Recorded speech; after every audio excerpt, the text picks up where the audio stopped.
Okay, let's get this together here.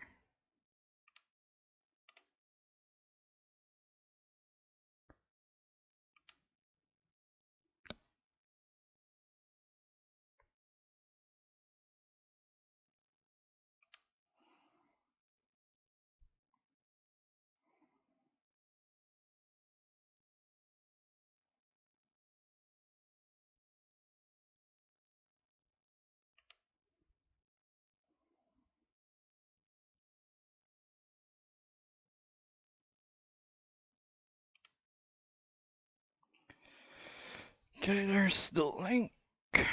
Probably gonna wait a minute or two, see what happens here. After I just posted the link to Twitter.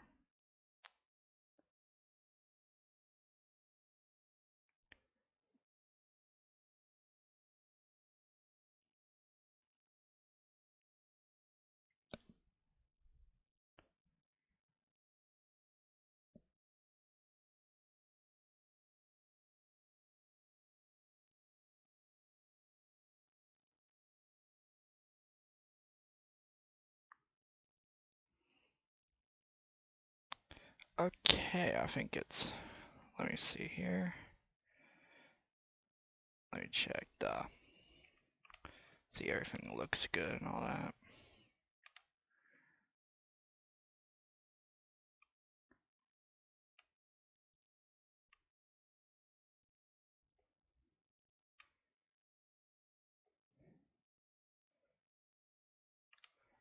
Okay, let's begin, shall we?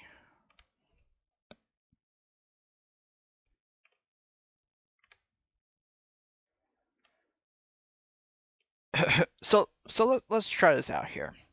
So first off, we're going to talk about what John Lynch said, then we'll go with what happened at the LSU spring game. So let's dive into this, shall we? So today, John Lynch had his mandatory pre-draft press conference to answer questions by the media before the draft, right? Before he even got to the questions part, he said he would not go into any details about the Deebo Samuel situation because that is how the 49ers don't operate. They don't give out much details, right?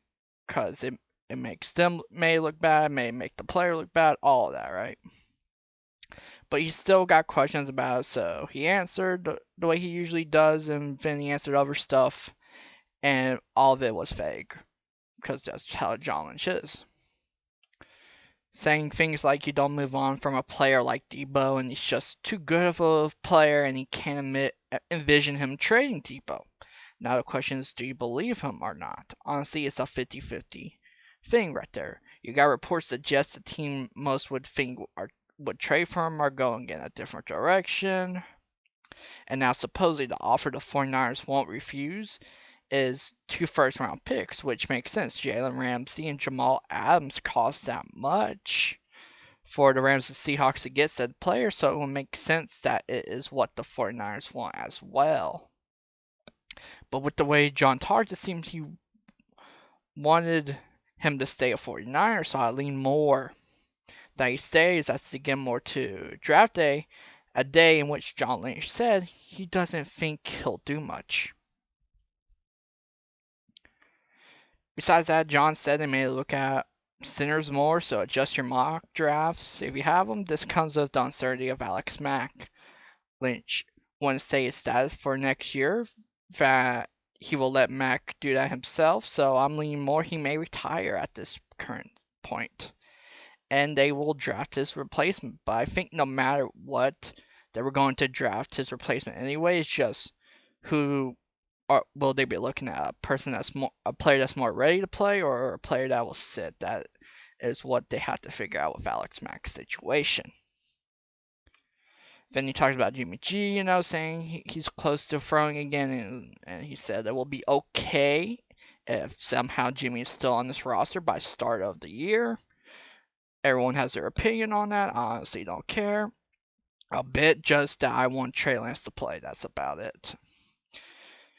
And he mostly said this because they said the 49ers have a plan that he could have stayed on the roster, and that's what they went through. And also, his contract that he currently has isn't affecting anything the 49ers can and can't do, which is probably true because there are more ways to get money on this roster for contracts, which I do believe in that, honestly. Vinny said they were aggressive in signing Travaris Ward, which I understand. That was the first signing they ever did, and the money given to him was pretty good. But that is what I gathered that was important from the press conference itself, because that is what makes John Lynch a good GM. He doesn't let much out, and what he does you have to analyze. So if you want to see if you can find more info, I do suggest watching the live stream of him. Yeah. So now let's see if there's like any questions here or anything like that. Just a very interesting conversation by John Lynch before the draft, and I hope to see what happens on Thursday.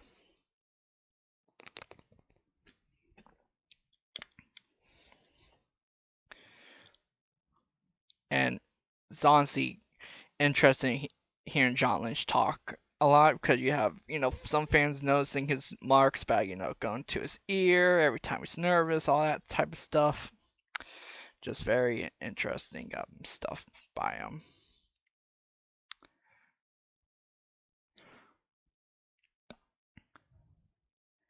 And I can't wait to see what he actually says after draft day, or what he says if they do actually trade Deebo Samuel. Just very interesting situation there, if I do say so myself. Now,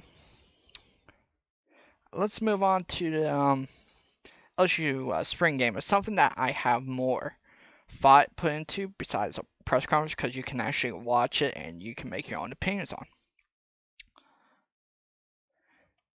This was the first time we have seen. Wait, let me do something real quick, because I want to see if I can.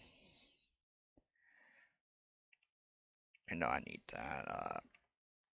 Excuse me here.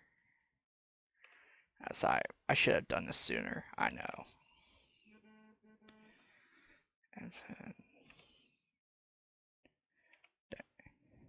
Well, honestly, this is still a talking point here. Who is LSU's quarterback, and so yeah, let's do that.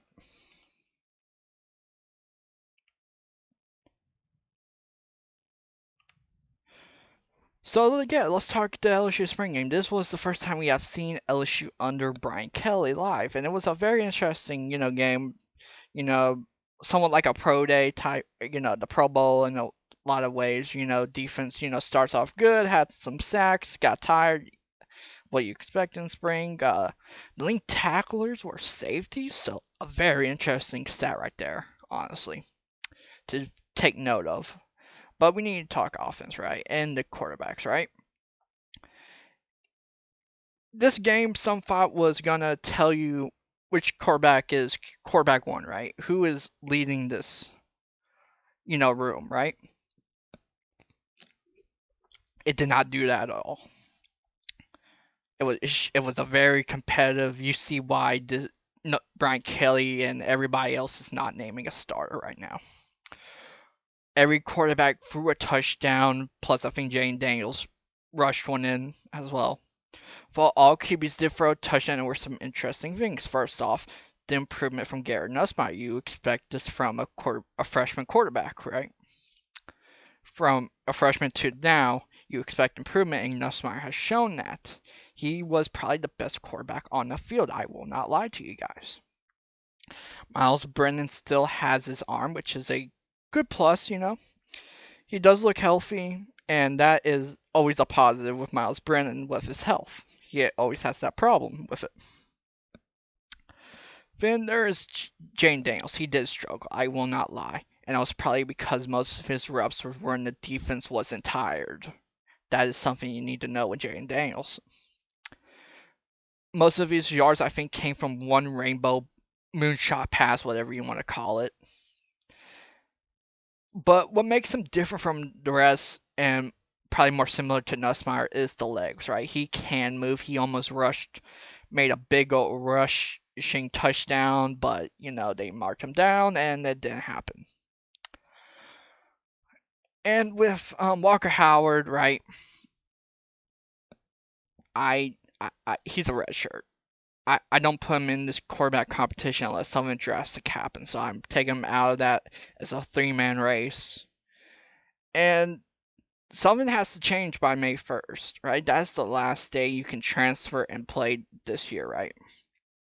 So I expect one of these quarterbacks to make a decision, right? Maybe Jaden or Nuss is going to be that. Who knows? It may even be Miles. Who knows, really? But there's one point I had to make here. I said this, right? I think the order of quarterbacks that played was Jaden, Nuss, and then Miles. I think that was the order that I have written down here, and that goes in line with the units: first team, second team, third team, and then there was a sprinkle of Walker Howard in there. So if that probably I don't know if that answers the question of who is currently leading, but that is what Brian Kelly had marked down.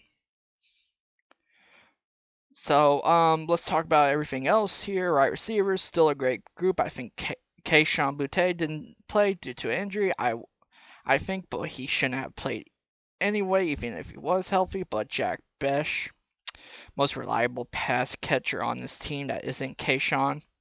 Maybe he is the best. Who knows? That's a conversation for another video. Everyone else looked great, so I expect good things from this group, honestly. I also expect good things from this running back room in the run game. The best thing I can say about this group, right, is it looked like a peak Les Miles run game. So if you're a fan of that and how the all running backs operate in that type of running game, you will love this run game. Oh, and I do want to make one point. I may even make a video about this.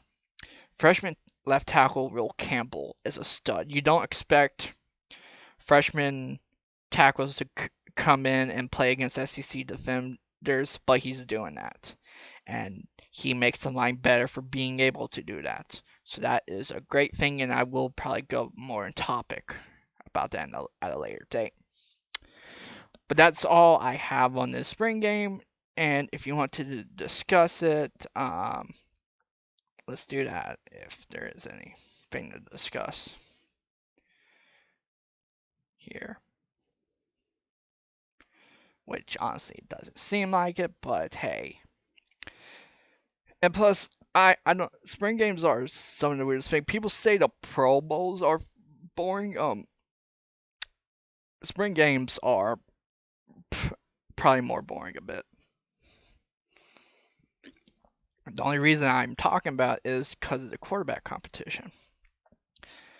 And just basically, the only thing I needed to watch was who was on the first team, who was on the second team, who was on the third team, and how they sprinkled in Walker Howard. Because if Walker Howard was more sprinkled in than one of the other three, I would have been more interested in that. But there was like a point in which he didn't even come into the game. That second half. Plus, the defense was pretty good. I ain't gonna lie. That defense is probably gonna be some trouble once they get conditioned right for SEC play.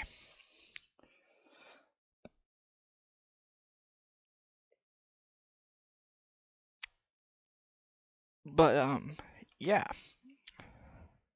So that seems this is it for my experiment today of this live stream. I do hope you enjoyed this if you're watching now live or at a later date.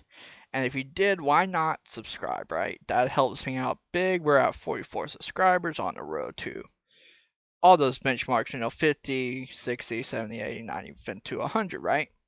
And you don't feel like that, give this live stream a like. That helps as well. And as well, leave a comment. That's probably the best way for me to get feedback on what to improve, especially with something like a live stream.